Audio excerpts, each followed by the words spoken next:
Okay, let's say a couple hours have passed. Really, it didn't. It's only been a couple minutes. Like 10 maybe. At this point, you still need some flour.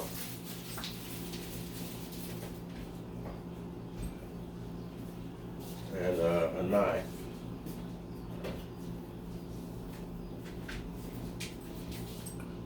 So what I'll do is kind of mash it out with my hands.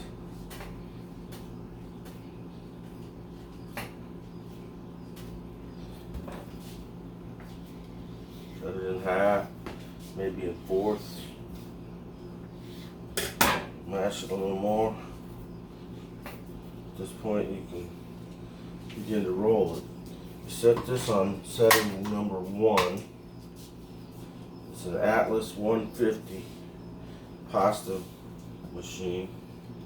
Back, and you just roll it. Get back, mother. Sit.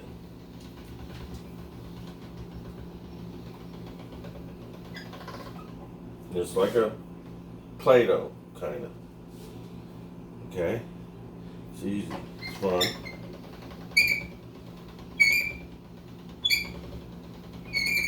And are you aware that there was a pasta shortage? Are you even aware?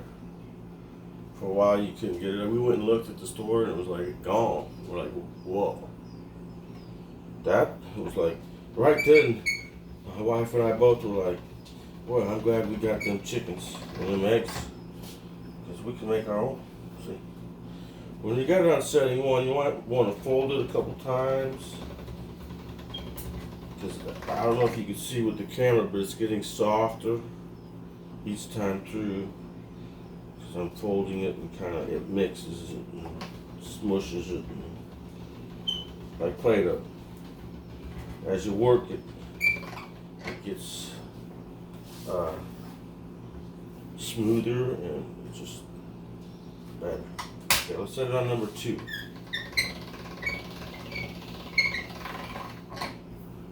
I think I'll fold it again still.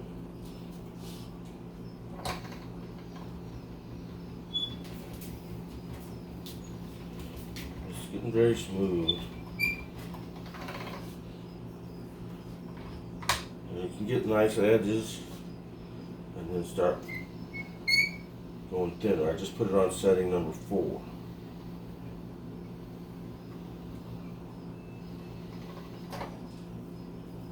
Number 5.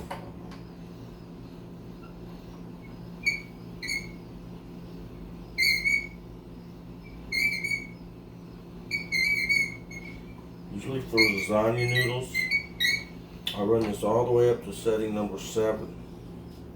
We're going on number 6.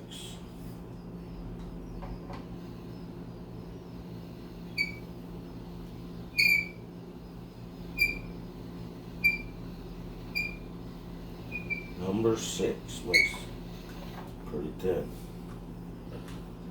I'm going to fold it again because the ends don't seem to be very well mixed for me.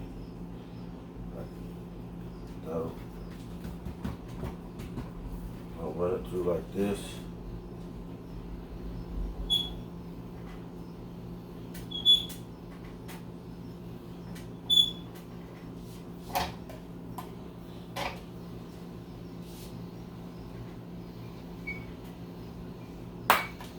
If you can imagine me running it at one more thinness, it'll get nicer and fatter. And you can use like lasagna noodles.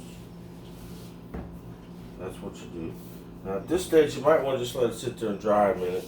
And roll another one. Let's just do it.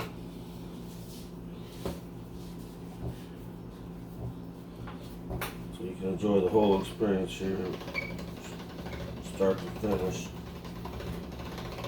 Usually I have my grandson do the cranking part. They have an attachment you can put on the KitchenAid mixer that does all this. And that would be neat to have.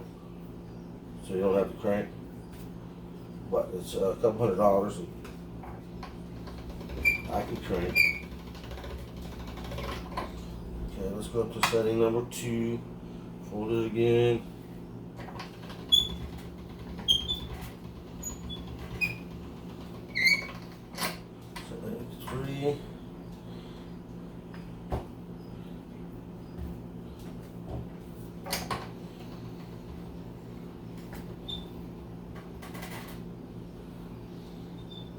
tempted to go very fast, but actually slow works better.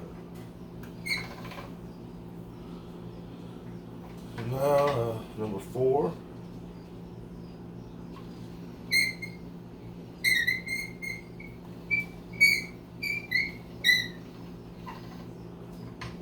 Five.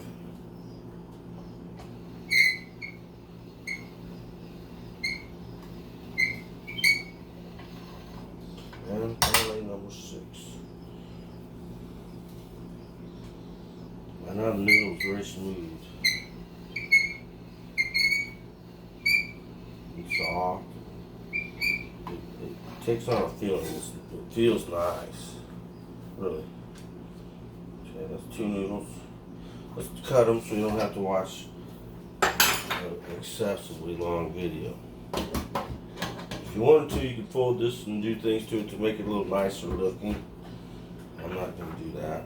I'm just going to get to the cutting part. Just a little bit of flour. Helps it dry and not be sticky.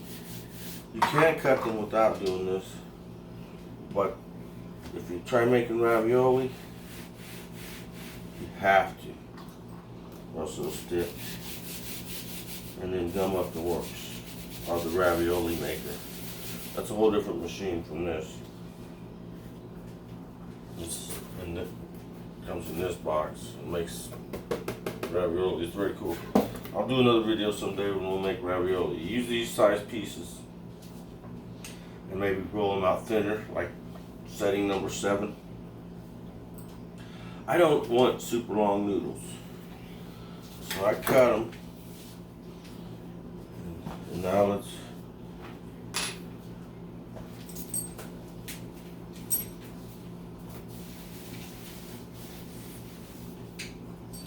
make our noodles. This little plate cuts them. It's kind of cool.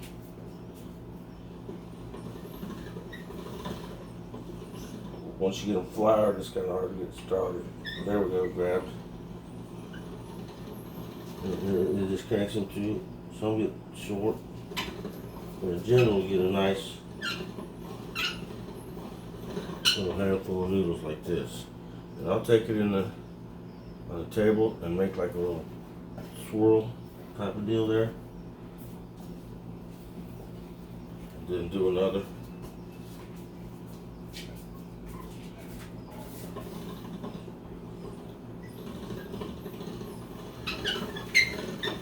Noodle stuff's important to me because of our tomato garden.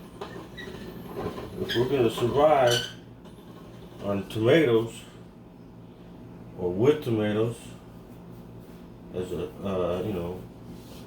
you're going to need pasta to go with it or something. And chicken goes with chicken goes with tomatoes and stuff too. And so does quail. So quail, noodles, someone's kind of falling on the floor. That's where that puppy comes in. So go ahead, you can get them pieces. He knows. Something it falls off. It's got eggs in it. Dogs like eggs.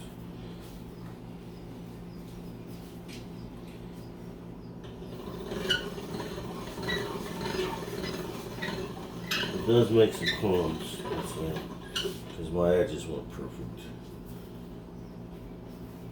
But that's some nice little pasta knots. That's 2 servings worth. And I'll probably just end the video here and then finish these last 2. You can imagine the rest. I hope the video and sound quality was good enough. I hope you actually could see what I was doing. It's hard to tell because my kitchen's kind of small, and it's not easy making these videos. I do the best I can. I'm a little sensitive. I did forget to put the olive oil in, which isn't a big deal. Sometimes I put it in, sometimes I forget. If I were to put it in, it would have only been 1.5 teaspoons for a half recipe, or 1 tablespoon for a full recipe in it. I forget all the time, and we can't really tell. So it's fine. Have a great day. God bless you all. Thanks for watching. I'm cooking pasta today. Bye bye.